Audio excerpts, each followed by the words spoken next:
So, parenting doesn't stop becoming challenging once the baby phase passes. In many ways, it actually becomes more complex, right?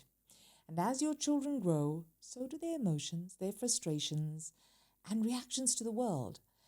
So today's conversation is about raising resilient children, not by avoiding struggle, but by helping our kids to learn how to move through it. I'm really excited to be joined by Loren Lachman, mindset developer and author of Make Your Brain Pop.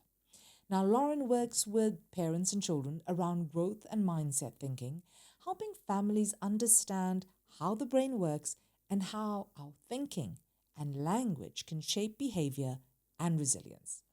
Loren, thank you so much for joining us. Thank you. Thank you for having me.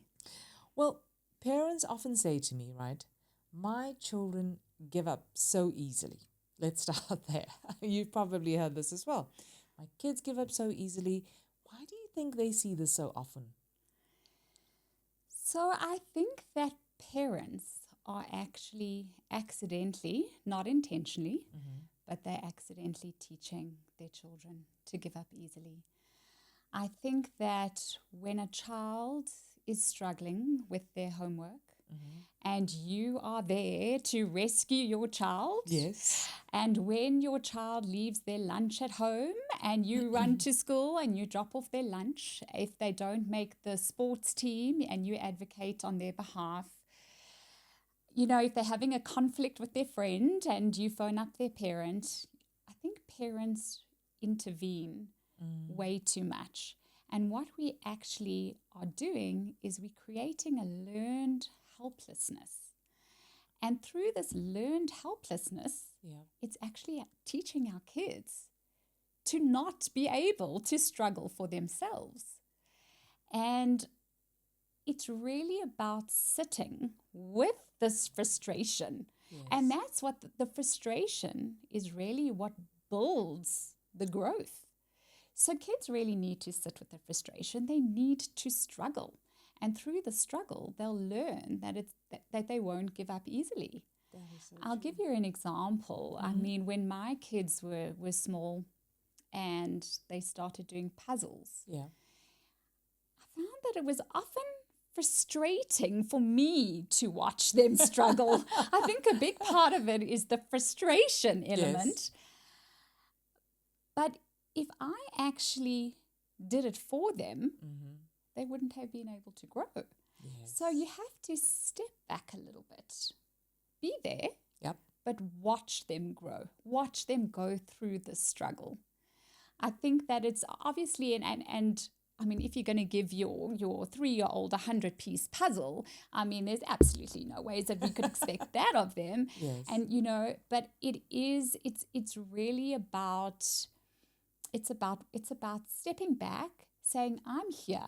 If you need my help, I am here. But first try. Yes. I mean, it's exactly what you're saying. I mean, I in my head, I can already see baby sitting on the floor, building some blocks, putting some blocks together. And the blocks start falling and the toddler starts crying or baby starts crying because, you know, they're very mobile. They start crying. And as parents, you don't want to see your child in distress. So it's our immediate reaction. Let's move them away to a happier space where you can feel like you can do something. But you're saying by taking them away, by not allowing them to feel frustrated and allowing them to try again and show them and be the support, we're allowing them to give up. And that starts to become their foundation, right? Absolutely. Projeni, another example is if you think about how babies learn to walk, you know, they don't come out and just learn to walk perfectly in one go. They get up, they fall down, they get up again, and they fall down multiple times until they've actually created this pathway, this walking pathway in their brain that says, I can do this. Yes. And yes, it comes more naturally. but we don't pick them up and carry them around No. because, you We know, don't they'll want never them to learn. fall. We'll never, exactly, because we don't want them to fall. They'll never learn how to walk. Yes. So we have to watch them fall and get up and fall and get up before they learn to walk. And that really is what gives them the wings. That is so, so true. Um, how do you think that, how do parents do? I mean, I think they do it accidentally. I mean, they just Absolutely. block this resilience, Yes, yes. right? Why do you think they do that? So that's an interesting question.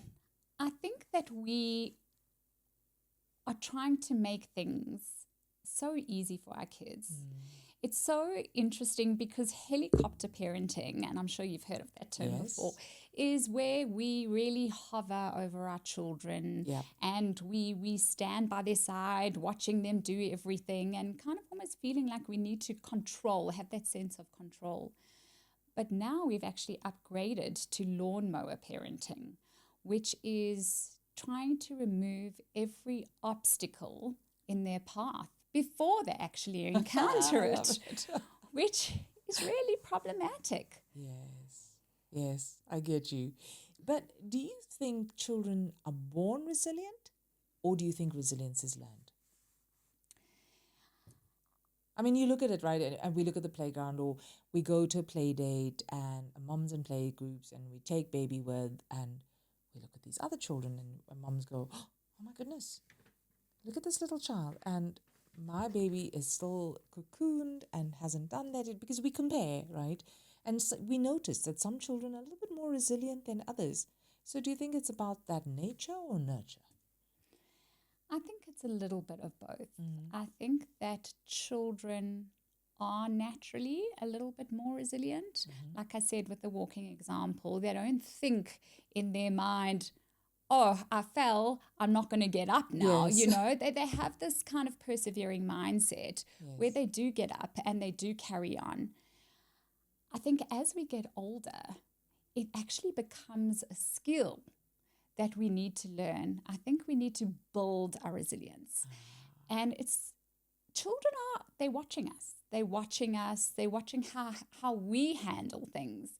And that is really what's important, is that we need to model resilience for our children. And it's a skill that we need to build. That is true. You know, we On a often, personal level. absolutely. We often say, you know, kids are resilient. They'll be okay. Yes. You know, we're the ones who aren't resilient. And we really need to learn that. We need to learn that and we need to model it. We can't expect our children to be resilient when we say to them, just be resilient. Yeah, you gotta be tough. Just be tough. Just be it.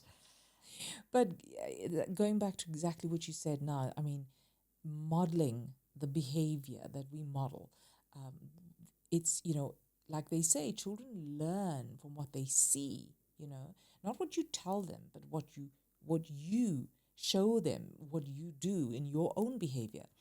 And that takes me to language, in terms of the power of language that we use as parents. Why does the language we use with our children matter so much? Language is really, really powerful. Language is everything.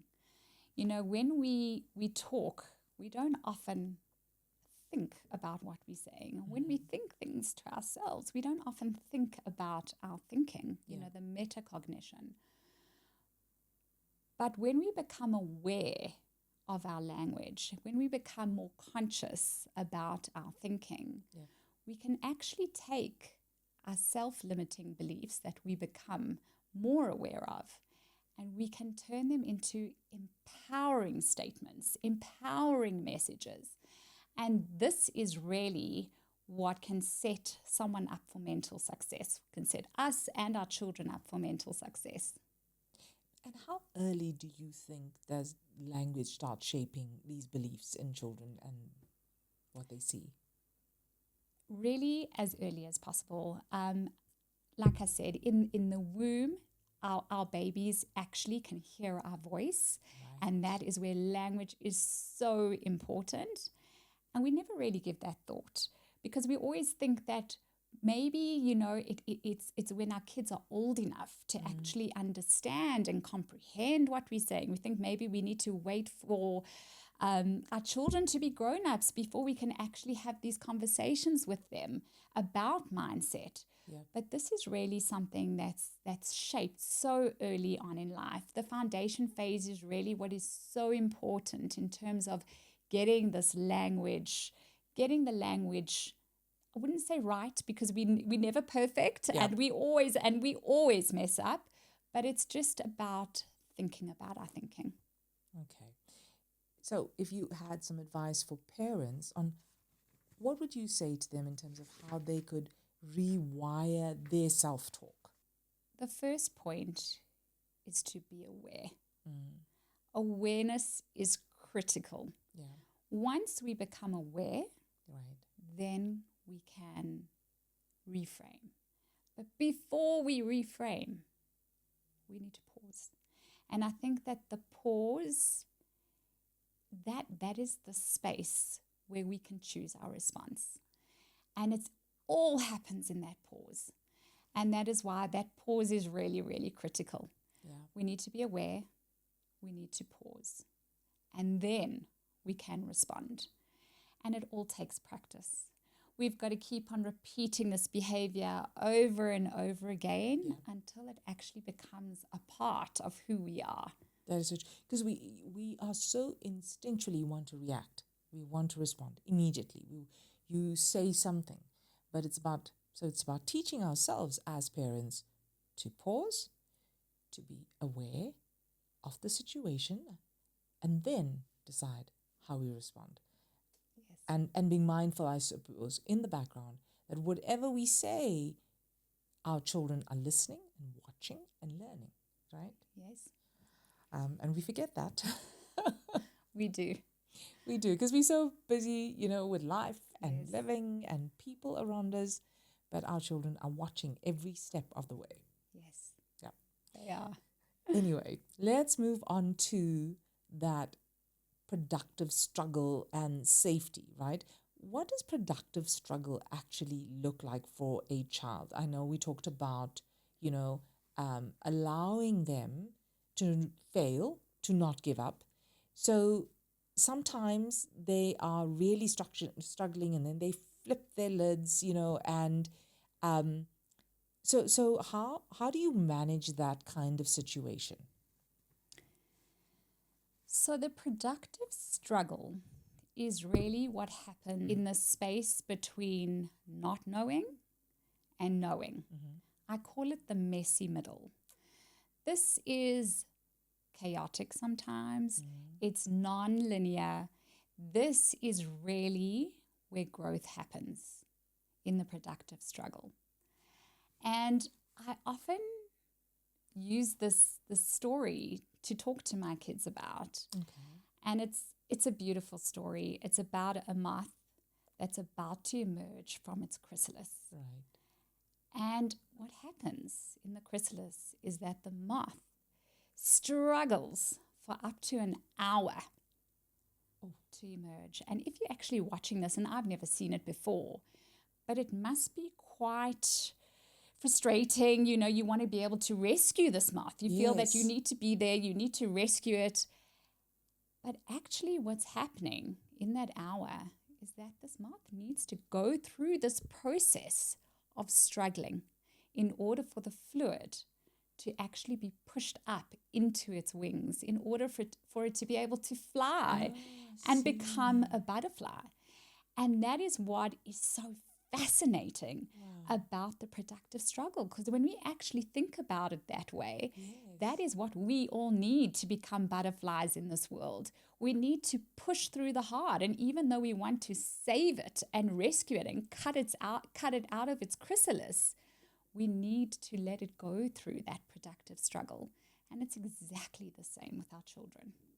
And that whole process allows your child to develop in that time, to become stronger so that they can manage that situation wherever that takes them next. So, like you said, the butterfly is not able to fly because if it was a few minutes, that fluid wouldn't have gotten into the wings to let it fly out and have the energy and the resilience to take it through the world. But now you can. So allowing your children to go through those. I like the term that it's a productive struggle. Productive. It's productive. not just you a don't struggle, feel like right? you're suffering. You're suffering productively. Exactly. And where do you think we draw the line between support and rescuing?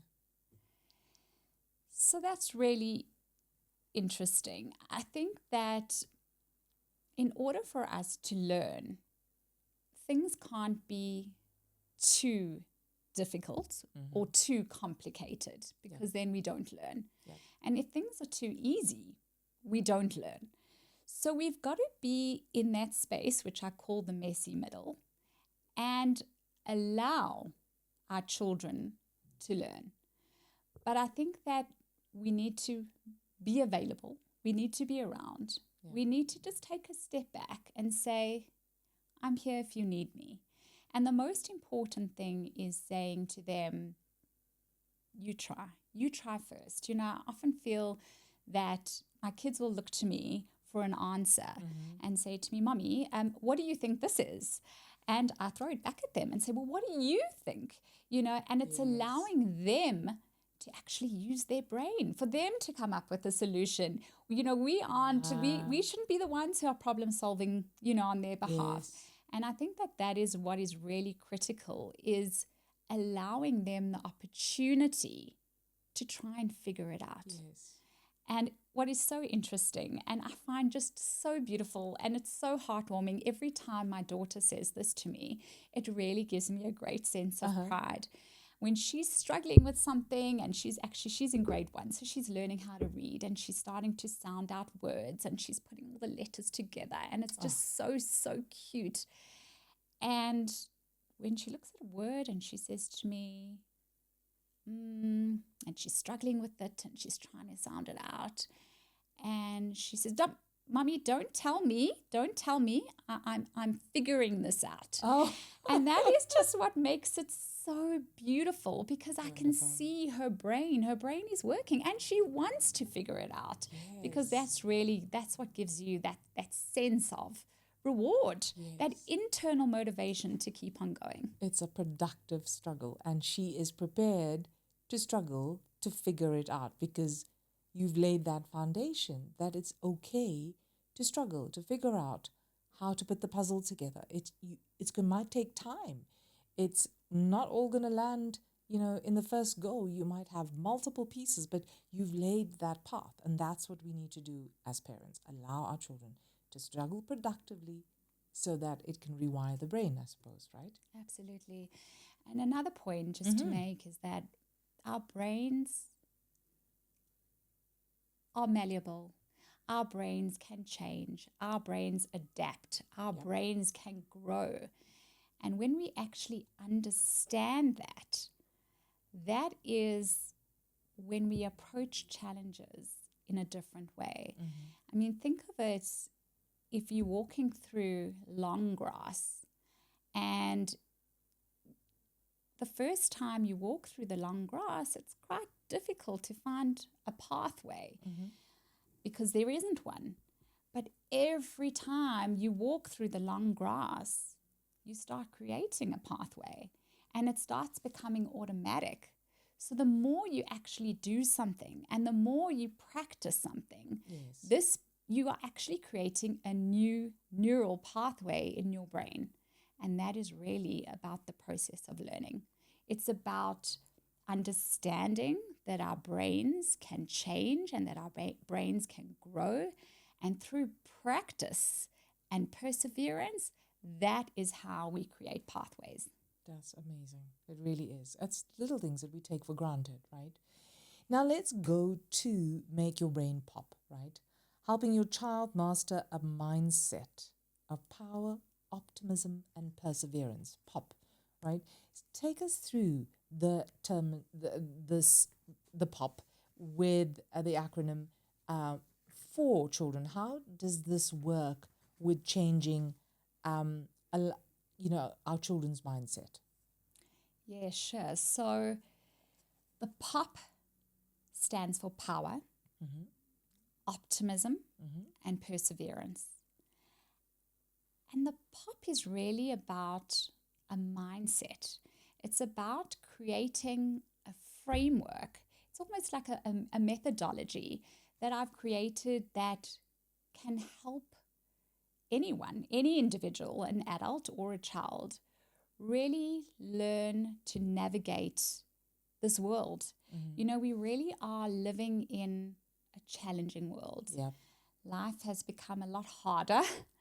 You know, we're living in this new world, this uncertain world with the advent of AI, and we try, and social media and constant comparisons, the fear of failure. We try and avoid discomfort. And this pop really gives us the practical tools to get through our everyday. And it's taking neuropsychology and it's simplifying it to make it understandable for both parents and children. And it's really it's a work in progress. Everything that relates to our belief systems is a work in progress. You know, we often don't think to ourselves, why do we think the way that we think? So much of what we think was actually inherited. We inherited beliefs from our parents, from society, from teachers, and we've never really questioned those belief systems. Yeah. So this is about questioning our belief systems, leaving behind what we actually don't, that what we don't relate to is our truth, and taking our truth with us. And it's about creating a mindset that serves us for life. How do we achieve mental success? Yep. And it all starts with our mindsets and our belief systems. Now, give me some examples of how we would use this mindset with our children. How, if parents are going to think about pop as a way I walk into life or step into life every morning with my child, how do I use this as a tool to change my child's mindset? Give me a few examples that parents can take with them. So I think the first example, and I have touched on it, Yes. is about understanding our brain. I think when we can explain to our kids that we have a brain, our brain sits in our head. It's this magnificent 1.4 kilo blob that sits between our ears. 1.4 kilos, wow. And it really is the most powerful technology that we own. And I think that's where it all starts. It's about understanding our brain and knowing that our brains can change. I mean, when I asked my daughter, she was 3 at the time, where her brain was, she said to me, "It's in my heart, Mommy." And I just thought that was it was really so sweet. I think, we need to teach our kids from foundation, from an early age, what their brains are capable of. Right. And when we actually understand what our brains are capable of, we can really start accessing that power and that optimism and that perseverance. So that's really where it all starts. It all starts with our brains and knowing that our brains can change, and that is called neuroplasticity. Right. It sounds like a very fancy word, but it actually means our brain is like Play-Doh. It's malleable. Right. We are both the sculptor and the clay. And we can really work with our brains to make our brains work for us. Yes. And once we understand that as the basics, everything starts coming out of there. And that's really how we can create empowered thinking and possibility thinking and growth thinking. And that's really what it's all about. It's actually understanding that we're not limited. We have unlimited potential.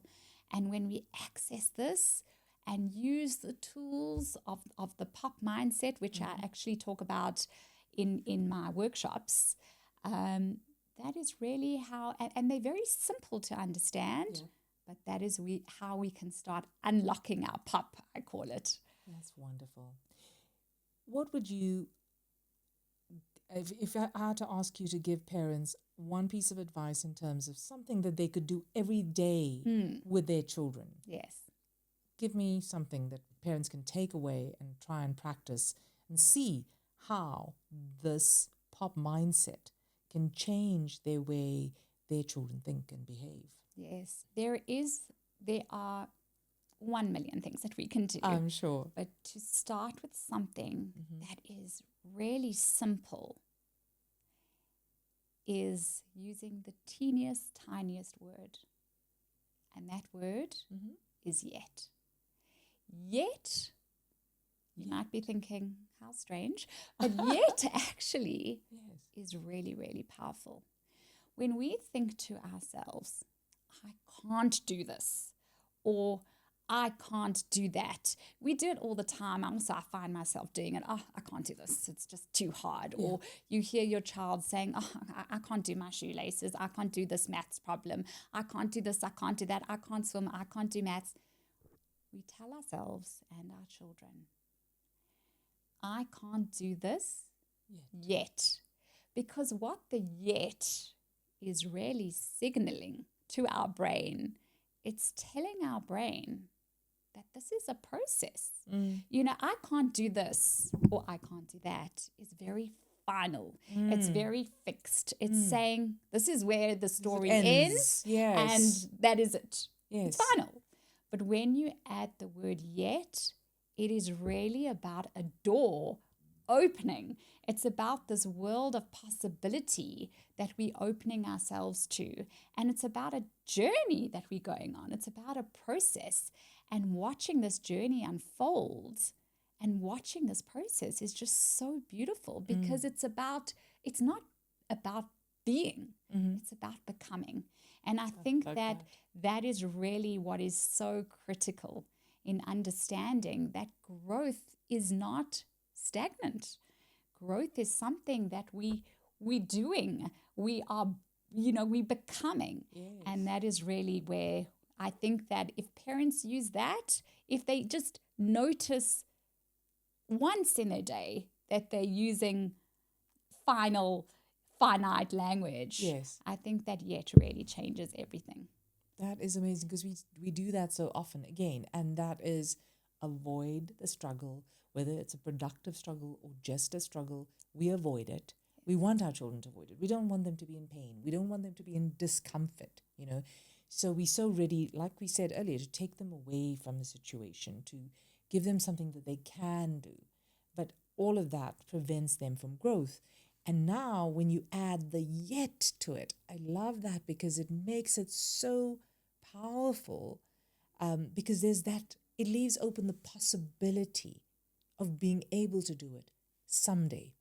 It's still open. It's not closed. And that is so important because we all give up too easily. And adding the yet to it starts developing that foundation, right? That's what you're saying. Yes, absolutely. And if you would like another reframe. Yes, please, another reframe. The more emphasis or reinforcement, we love that. Sure. So another thing that we tell ourselves over and over again is, I made a mistake. Yep. Mistakes are a big part of our life. We all mess up and we all make mistakes. I mean, our kids are making mistakes all the time. We're making mistakes. We mess up. But it's really about reframing how we see mistakes. Yep. Do we see mistakes as something that is bad? Do we see it as something that we need to correct? Or do we see a mistake as something that we can learn from? And when you look at a mistake and you say, I made a mistake, but what can I learn from this? That is when it really, it changes it completely. And that's another pop reframe that I also use. I use on myself. I use on my kids. My son often comes to me and says, Mommy, I made a mistake and I'm really sorry. And okay, we all got to sit with our mistakes. And that's really how we learn and grow. Wow. So we're teaching our children that we can acknowledge the mistakes and it's important to acknowledge them and that we're not perfect, right? We're not perfect. We're certainly not perfect. And I think that that is a big thing in the world we're living in today, is that we often strive for perfection. I think that parents even strive for perfection, being the perfect parent. I mean, what does a perfect parent look like? Or having a perfect child? What There does that look really, like? exactly. There is no such thing as perfection. Perfection really stops you from starting.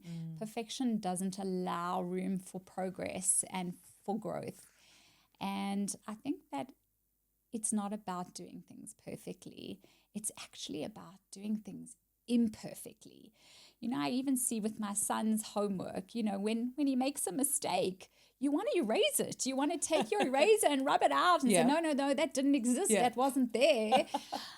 But it's actually so important that we actually see our mistakes. And Yes. I actually say, don't erase it. Just cross it out.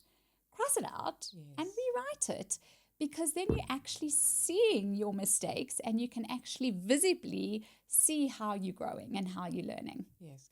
Another one that you had in your book that I absolutely loved, and I think I learned this from a workshop that I'd been to when my daughter was really little, and I thought that was mind blowing because I was a new parent, and when children do things, we're so ready to say, "Oh my gosh, that is so beautiful. That looks stunning.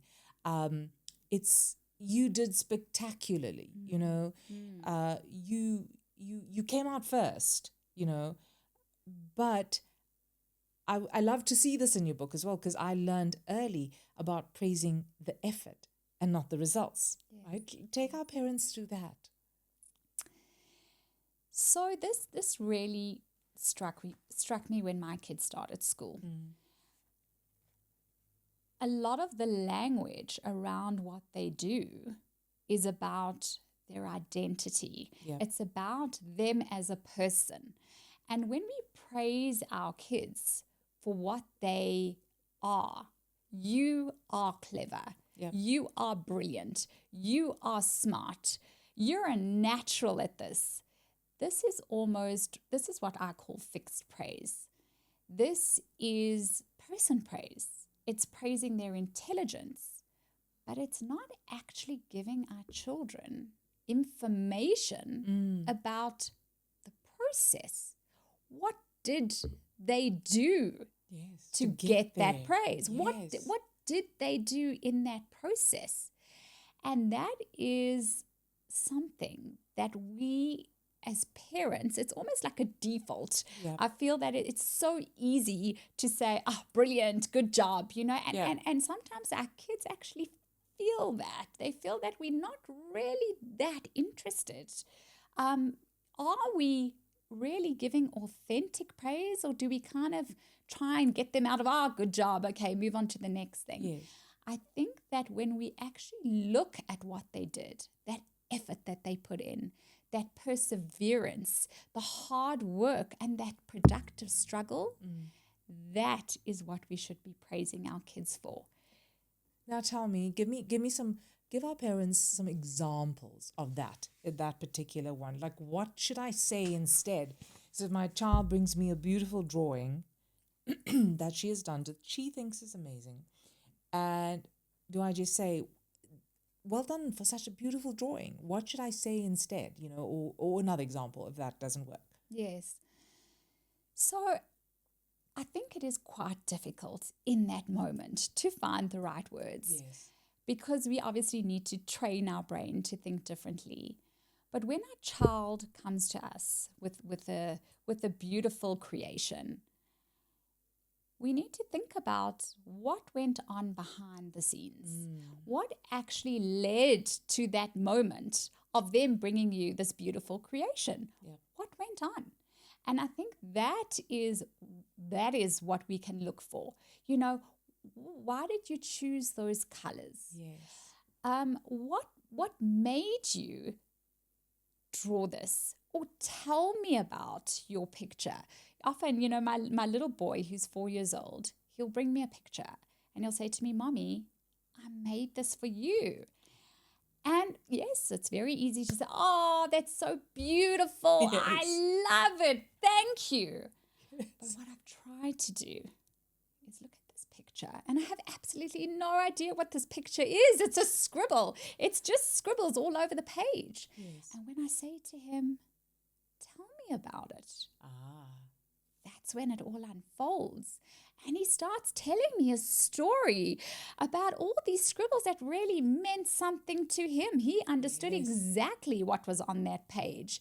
And those were just scribbles to me, but to him, that was a whole story. It was something that he had given thought to.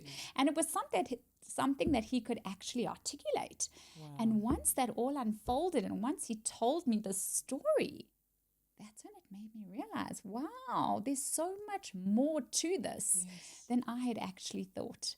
And sometimes that's really what it takes, is saying, tell me a little bit more about this. And understanding that effort that went into it, the amount of time they spent down. And I mean, and that's where the praise should be. It's about the effort that went in, right? Absolutely. So you spent the whole morning, look at the number of colors you chose, or to tell the story that you're telling. And it makes so much of sense. And that, because then they understand that it takes effort. It takes the struggle. It's the productive struggle. Yes. To get to the final product that you've been talking about. And sometimes you can also see when your child hasn't put in effort. Sometimes when your child brings you something and says, oh, I did this for you, and you can see that it's been done, so quickly and it was rushed. You don't have to praise them for the effort if you could see that there was no effort. So it's also at that point when you have to distinguish between the effort and the lack of effort, where you can turn around to your child and say, I can see that you did this really quickly. Do you want to maybe go back and have a rethink and spend some more time on this and then come and show it to me? So it's not just that everything looks great and everything's perfect, but it's about the noticing. It's noticing what they've actually put into it. Yeah.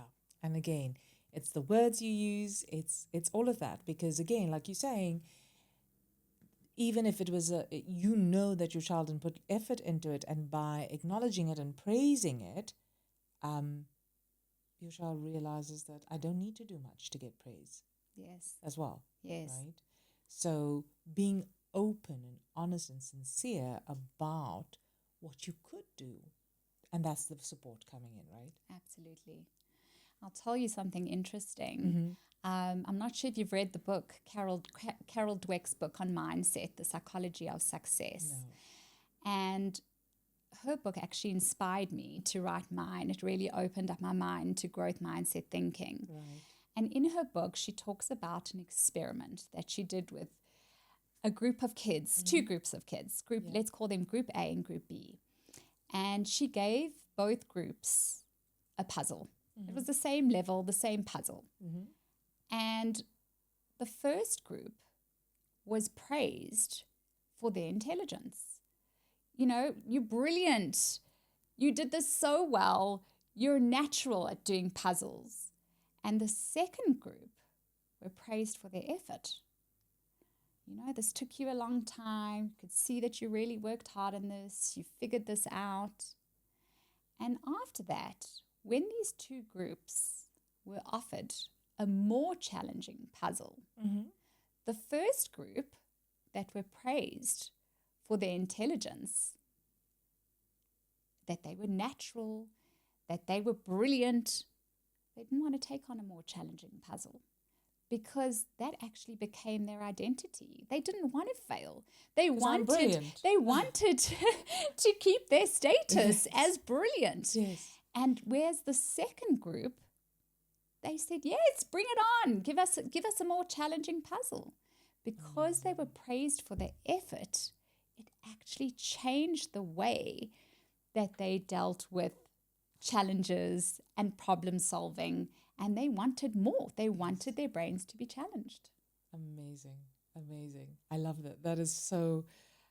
It just the practicality of just having those two groups and seeing actually the benefit. It's not just talk. It's not just words that we put in here to just read through. It's practical and it's happened. It makes sense. It's real. we really, really appreciate that, Lauren. It really, really is to put this all together in an easy to read format. I mean, I've read through this and it's just so easy to read and it makes so much of sense, and it's so much of practical advice that you can implement in here as well, that would make any parenting journey a much easier one, and a little bit more fun too.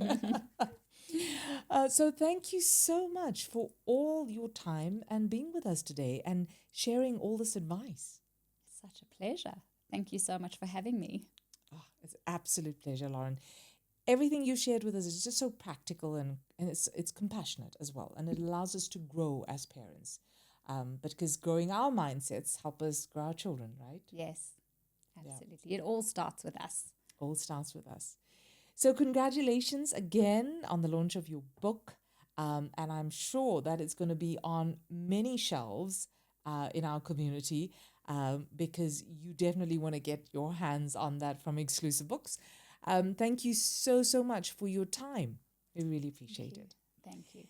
Moms and dads and caregivers, well, thank you so much for spending time with us on Mama Magic's Lights, Camera, Baby podcast. I'm your host, Projeni Pather, and my hope today is that this conversation offered you the reassurance, the insight, or simply the comfort of knowing you're not navigating this journey alone. And if this episode resonates with you, I encourage you please to share it with another parent, your partner, a caregiver who might find it extremely valuable. And of course, be sure to subscribe and come back for more real conversations and expert support and advice, of course, to help you through pregnancy, parenthood, and beyond, one thoughtful moment at a time.